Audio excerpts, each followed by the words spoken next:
Hey everybody, so I wanted to talk about practice matches and tell you how I think you should best use them to become a better tennis player. And it's not necessarily getting out there and just playing a lot of practice matches against different opponents. Yes, I think that's very valuable, and there are times where you absolutely want to get out there and just try and compete as well as you can.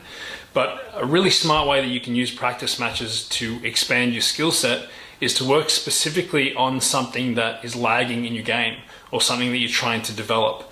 So you could go out there with the intent of, I'm trying to improve my serve and volley, so I'm going to serve and volley every serve the first set. Or I can say, if I'm up 40 love or 30 love, anytime I'm serving, I'll serve and volley on a first or a second serve. And you can apply this to almost anything. You can say, you're working more on your backhand down the line, so I'm going to take a ton of backhands down the line in the first set. But it's something that you want to go out there with the intent and put your ego aside and say, I'm willing to lose this set or this practice match in order to work on this skill set or this technique and expand my game. Because the more that you do that, the better that you're going to be in the long run, and the more trust you're going to have to actually use that in a match when it counts. So no, there's no trophies for winning practice matches. We all know that. But it's very hard to put the ego aside when it becomes competitive.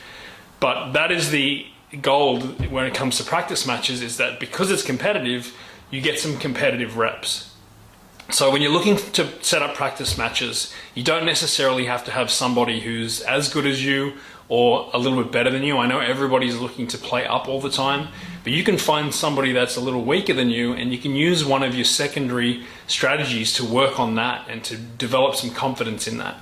And that could be, for example, anytime you're down in the game, you have to use a secondary pattern of play.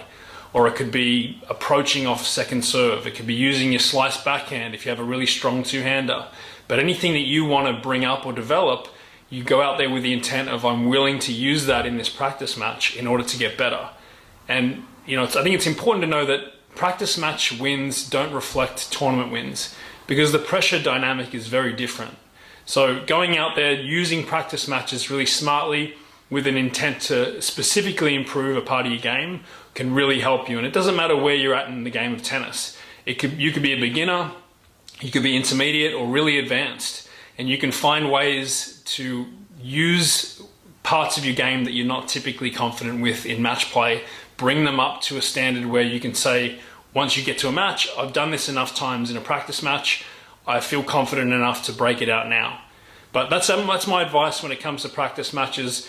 Set up practice matches and get out there with the intent of, I'm going to improve something specific, and I'm not necessarily worried if I win or lose it.